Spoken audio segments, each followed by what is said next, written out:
All right, welcome everyone. I'm Beth Yarzab from canfitpro. I am delighted to be here with you today and so grateful that you're here for our webinar with Cathy Perez, all about healthy boundaries in a pandemic. So just a few housekeeping notes before we get started with the webinar topic. This webinar is being recorded. It will be available on the canfitpro YouTube tomorrow, and you will also receive an email tomorrow with the link to the replay so you can watch it again, or if you have to pop off, this will be available to you to watch on demand. No one is on video except Cathy and I. If you have questions, you can certainly pop them into the Q&A feature within Zoom, and we love to see your engagement in the chat, so please feel free to type in any comments within the chat function of Zoom.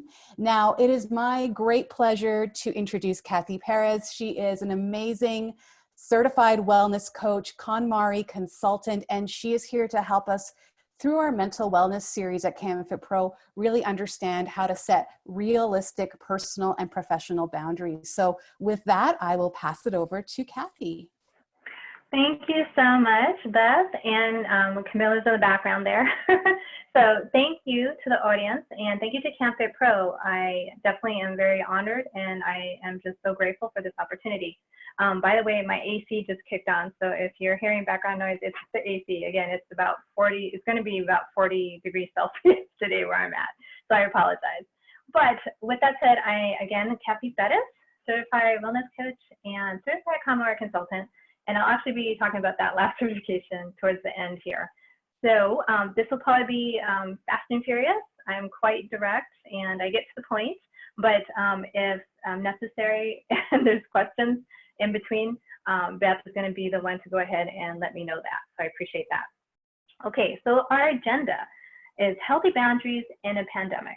And so what I want to make sure is that I'm going to go through at least 3 different strategies or healthy boundaries and then summarize, and then we can take questions. But again, I'm happy to go ahead and take questions when Beth feels it's necessary.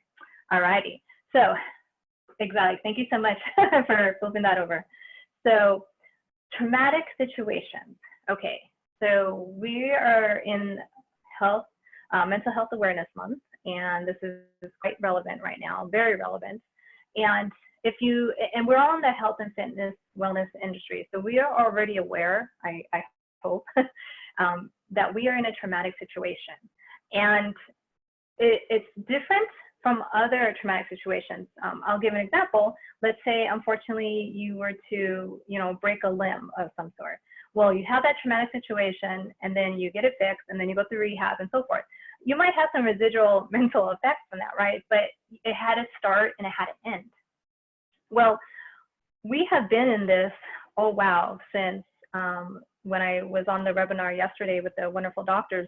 They said at the World Health Organization, it's been 55 days now that they announced that this is a pandemic, a global pandemic. And so our bodies, and again, we would know this already because we're in the health profession, but our bodies are in trauma. Specifically our mental state, again, because we're not necessarily hurting anywhere, but unfortunately, our brains are now in that fight or flight mode. Whether we feel it or not, we don't have the security that we usually do. And especially if you're a frontline worker, especially if you are and that can be anyone working in a grocery store, definitely those in the medical profession right now. So I want you to understand and recognize the fact that yes, this is a traumatic situation. And the hard part about this is that we don't see an exact end, right? So again, we've been through this now, and now it's going to be 56 days. And while our social distancing, those shelter in places are going to be easing off, we as a society, literally, globally, don't have the reassurance that everything is going to be back to normal. We get to make our brains understand that we're going to be living in this state for a lot longer until more things come to become what we would consider a normal process again. So just realize that again, right now, more than ever, you are in a traumatic situation, and that's reality, and we get to work with it the best we can. All right, so moving on, please, if you can move the slide. Thank you so much, Beth. Okay, so we are going to take 3 polls. The first poll, if you want to bring that up right now, Beth, I appreciate it. So the first poll is in coordination with the first healthy boundary, which you saw was embrace no. So if you want to go ahead and vote, do you have guilt when you say no for any reason? And it can be simple yes or no. And this can be even before our present predicament with COVID. So in the past, present, have you ever felt guilty when you say no? And I'm going to take a leap of faith and say that that's probably going to be more yes than no when we see the results here. But what I'm getting at is our first healthy boundary right now, embrace no.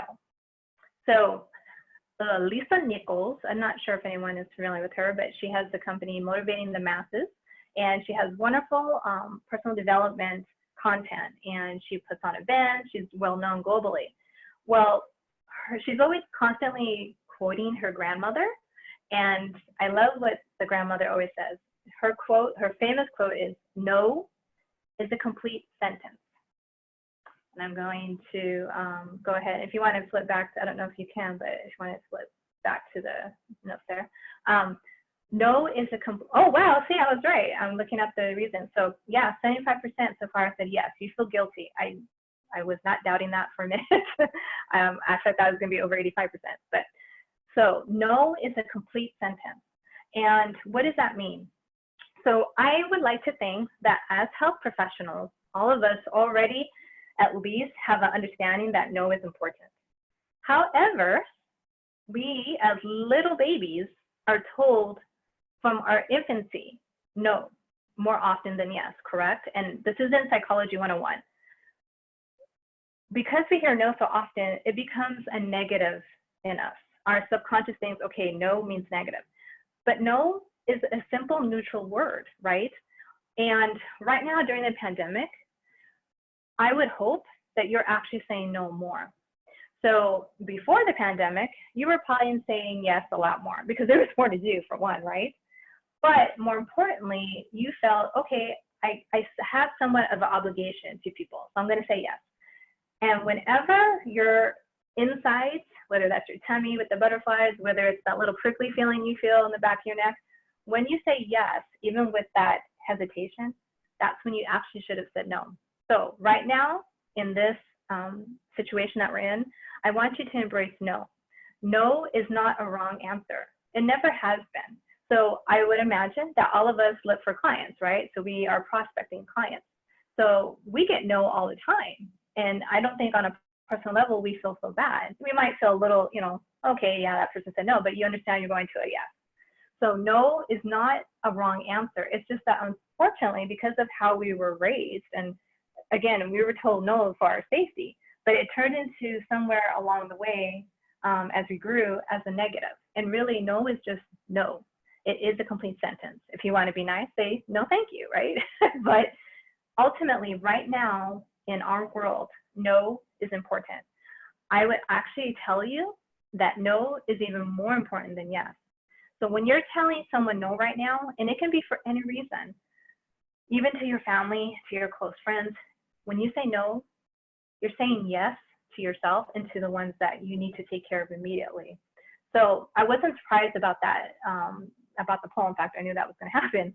So we associate no as a negative, but right now, especially right now, we get to say zero guilt, okay? Zero guilt, because all you're telling someone is not now. And again, we're professionals in the health industry. And we're used to no. We're used to our clients telling us, no, I don't want to do that. No, I'm going to wait till next month. No, no, no. We're used to no. So understand, no is just neutral.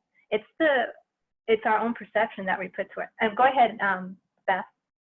I thought this would be a good time to ask a question from Sarah, Please.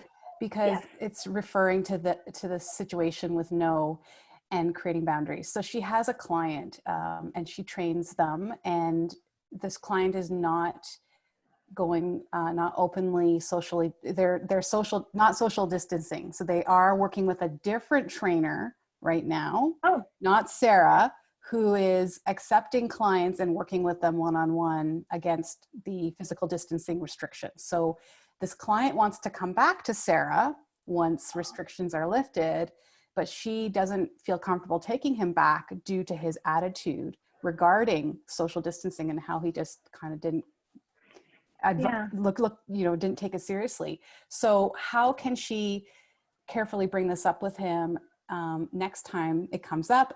Because she doesn't want to ruin her reputation, but he's also referred her so many clients over the years. Okay. And that's a fair question. And thank you for putting that out there. That takes a lot of, you're being vulnerable.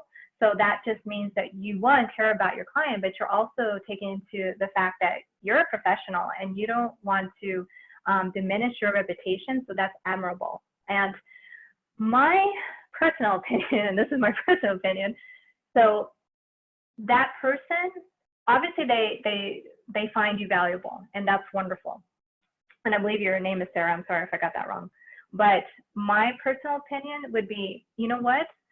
And I'm going to talk about this actually a little bit, but I would actually, instead of an email, let's say in fact that they come to you again, make sure that you do this in a face-to-face manner, whether that's FaceTime. I mean, obviously we have all kinds of virtual ways, but be honest and let yourself be vulnerable. And I do mean this, and explain to them exactly why you feel that you're not a good fit anymore. Maybe in the long time future, maybe, things look different, but right now you are not feeling comfortable anymore. And that is perfectly okay. And that person is either going to accept it or not, but you get to say no. And you get to tell them, you know what, I do appreciate you. You do that sandwich, right? You put the great, I'm so glad that you're getting help. I'm so glad that you have been so wonderful and gave me, referrals. But I think it's time that we go ahead and head our separate ways. I'm sure this new person is going to take care of you. I'm sure that in the future, stay in contact. That person will very well probably continue being on your email list, so forth and so on. And down the line, you might decide to change. So as long as you're being professional and not putting any more emotion other than this is how I need to make this happen, I think that you're going to be okay because you're being professional and you're being honest. That takes integrity. When you have integrity, no one is going to look down on you. So I hope that helps. Yes, cool, okay. All righty, so zero guilt. Again, we saw 75% of you said that you have guilt when you say no. I want you right now to understand you get to embrace no and understand that no is just neutral, okay? Zero guilt. Okay, so now we're gonna flip to the next one. And our next boundary, we have another poll. So if you can go ahead and take this next poll, I do appreciate that. All right, so the next poll is about healthy boundary number 2, which is your main job. And your question or the poll is, do you live alone or with others? And it's either alone or with others. And I only ask this because it's kind of gearing up to what I'm talking about right now. Oh, Stacy, thank you. So your main job right now in this pandemic. Okay, so your healthy boundary number 2, your main job, and this sounds counterproductive, I understand that, but your main job now is actually your mental and your physical health, because hello, we're health professionals, we get to walk the walk, but our mental health is paramount right now, mental and physical health, and our relationships, okay? So that poll, go ahead and take it, and the reason why I wanted you to, I just wanted to see how many people actually do live alone versus, okay, oh wait, I wasn't sure how that was gonna work out, but that's great. So most of you actually are living with others. And I'm gonna actually say that's a benefit. Depending on your situation, you might disagree, but I'm gonna be, in my view, that's a positive. Very quickly, before I go further, for those of you who actually live alone, and I'm gonna reiterate this, you get to be the person to reach out, because right now you don't have anyone around you. And again, I know that social distancing is easing away, but for the last 2 months and more now, you have had to be more alone than usual. So it's imperative that you take it upon yourself to reach out. And I don't care if that's to your parents once a day. I don't care if that's to, you know, whomever it is, it doesn't matter. Just reach out, because being alone too often, especially right now, is not mentally good for us. It just isn't, okay? All right, so first job, your mental health and your relationships. And so you're gonna say, well, I'm freaking out right now because everyone globally has been financially hit by this, correct? I mean, even Warren Buffett said the other day that his company has been taking hits. But when your mental and your physical health is at least somewhat intact, it may not be to where it was before all this, but as long as you can say to yourself that I am taking care of myself, and then you use your relationships to solidify everything, you're gonna come out of this a lot stronger. Just like Sergeant Ken said, we're gonna be better, and we're gonna bounce back. So your relationships, I want to emphasize, those of you who live with other people, which it's majority of you, understand that you are responsible for yourself, obviously, but you're responsible for making sure that your family feels safe.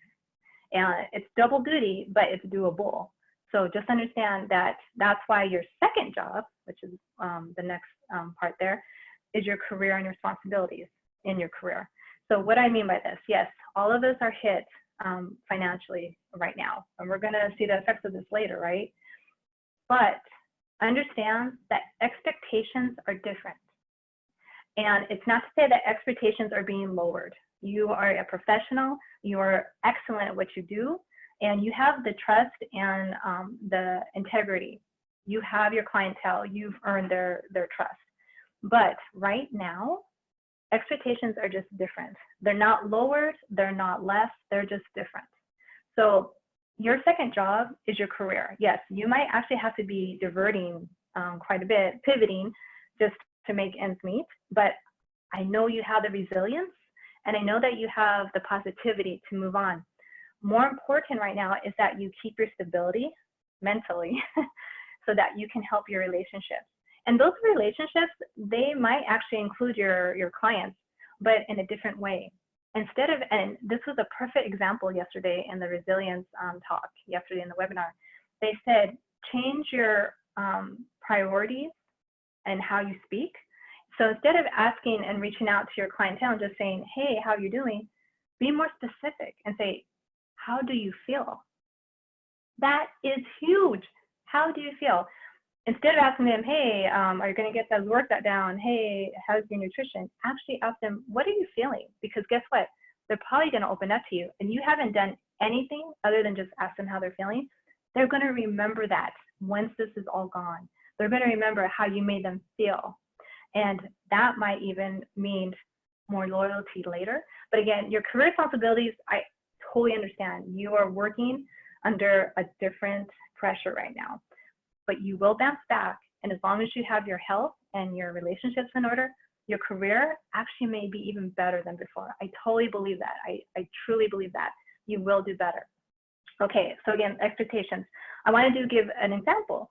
So I have a coach, us coaches need coaches too, right? So my fitness coach, yeah, when we realized all the gyms were closing, right? Right away, he's like, okay, everyone, you know, if you're willing and able, then we're gonna I'll change up your workouts, and then we'll go to like home workouts. And he was brilliant. And he did this like in less than, not even a week, right? So back last month, it was towards the end of the month. Well, because that change happened mid-month in March, my workouts almost ended, right? So I was almost without a week with workouts. When I noticed that was going to happen, I texted him, and I wasn't expecting a quick answer. I was like, oh, hey, you know what? You know, just FYI, I have one more workout tomorrow. The rest of the month is now gone. So within 24 hours though, and I was totally impressed, within 24 hours, he got back to me and said, oh, I'm so sorry. You know, here we go. I just loaded them. I'm thinking, wow, in 24 hours, you got back to me. That's incredible. I was not upset at all because our situations are different right now. His number one job is taking care of his family and making sure that his relationships are okay. I understood that. And his second priority are his clients, are his, you know, the people that pay him. But I was under the understanding, you know what, he has a lot going on. He has the same things I have going on. So I'm going to give him some grace. And whenever he gets back to me, he gets back to me. That was an eye-opener for me, only because I realized, wow, I was surprised that he got back to me in 24 hours. He usually gets back to me in like maybe 2 hours. And it didn't even faze me. Why? Because our expectations are different. So give yourself some grace. Right now, your main job is not your career. It is your health and relationships. And then that will take you into later on, once this is all over, you're going to feel so much more better. I truly believe that. Okay.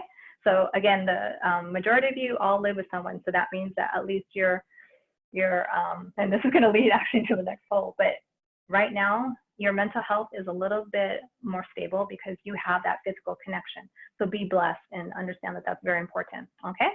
All right. So if no questions, we can go ahead and flip to the next one. All right. All right. So yes, we have another poll. So the final poll is, do you feel your me time has increased or decreased?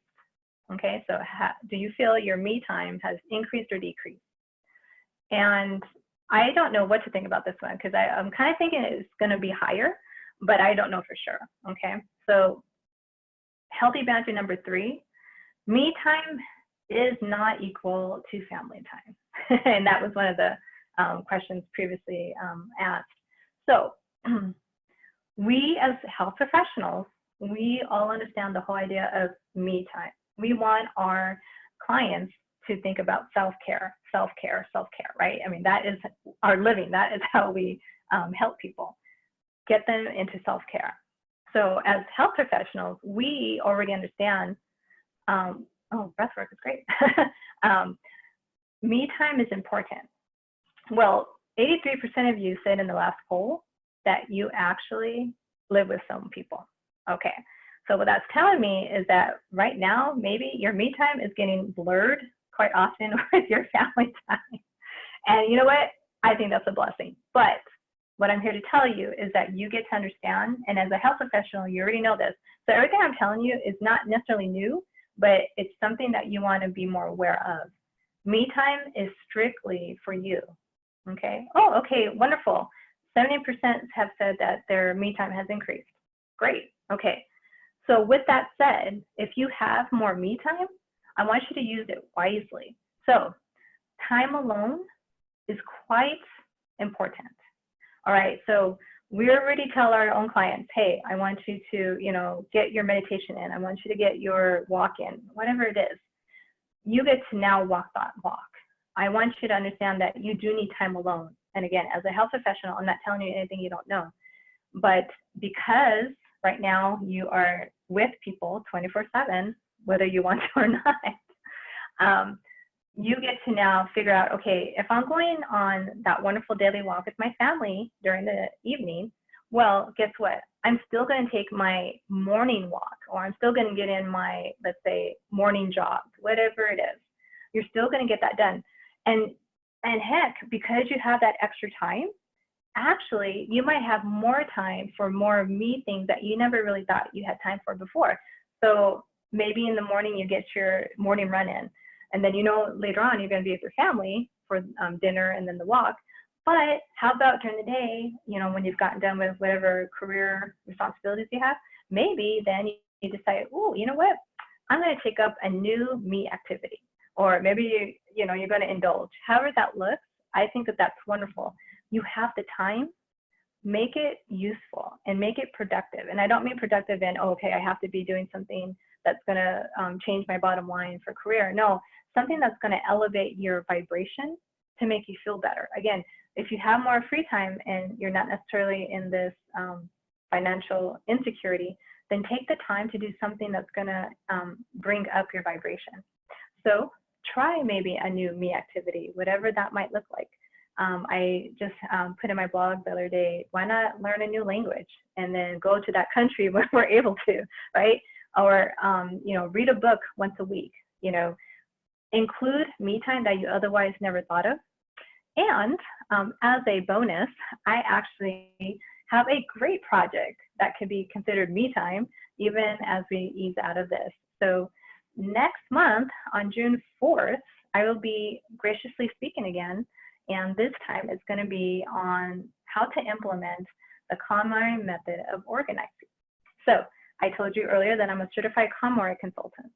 So I don't know if any of you are familiar with Marie Kondo, but she is the guru organizer and came up with the Konmari Method of Organizing. And she has that show, Tying It with Marie Kondo. Long story short, I am a Certified Konmari Consultant. So through my wellness program, I actually utilize this method to teach people how to, or teach my clients how to use the method successfully, reduce stress, and then I move them into really weird strategic time management and then into self-care, right? So next month, June 4th, same time, 11:30 Eastern Standard, I will be speaking for canfitpro, or rather on the webinar with regards to how to implement that Konmari Method of Organizing. And the reason why it fits so well with mental health is because your personal space is quite important. It's either supporting you, exciting, thank you. It's either supporting you or it's taking you down. So understand that you can only focus and be productive if everything around you is supporting you. So with that said, understand when I say you want to try a new activity, make sure that it's supporting you, that it's going to raise your vibration. Again, family time is so important. You're getting a lot more of it right now, but it's a precious thing, right? You still need to fill your own cup, and you need to do so sometimes with other stimulation, something you haven't tried before. So keep with your meditation if you're doing that. Keep with your journaling, you know, keep with your exercising, but maybe add in something else. All right, please, Beth. What about professional development? Stacy asks, would you consider professional development to be me time? I would, but only in, well, I think it's an excellent way to spend your time, but I wanted also to include something that's going to relax you, and maybe learning relaxes you. That's perfectly fair. I think it would be even better. Let's say you do decide to take on some extra me activities. Let it be that personal development or professional development, but try to also make sure that you're inserting maybe something fun. All right, and only because I want you to have balance. You have more time, whether that's good or bad, and you want to make sure that you're not going to add a little bit more stress to the situation.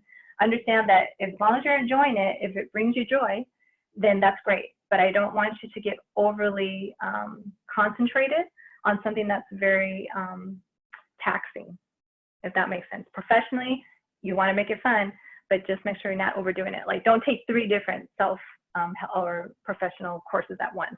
There you go. That's what I'm getting at. Cool. Awesome. So with that said, I think we can go ahead and move up.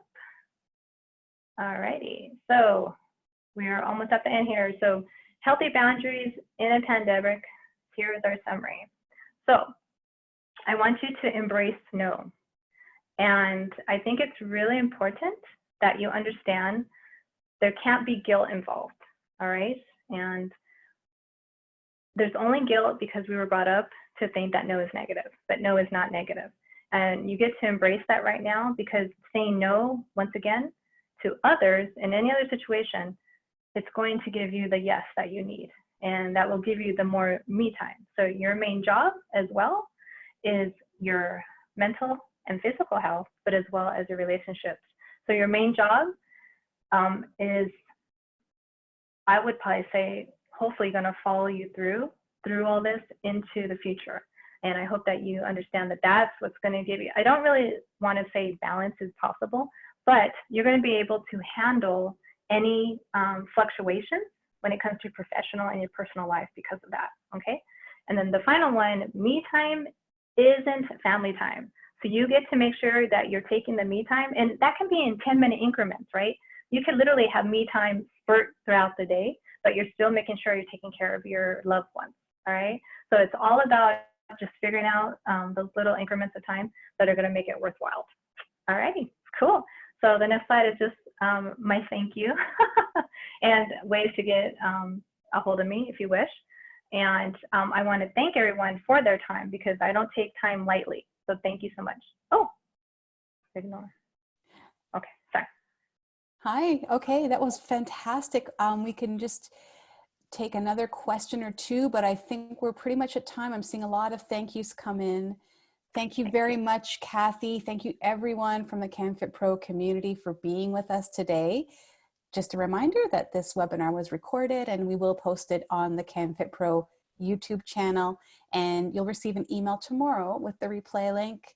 And thank you so much for being here. And Cathy, thank you for the amazing, insightful, and inspirational ways to create those boundaries. Is there anything else you want to finish off with?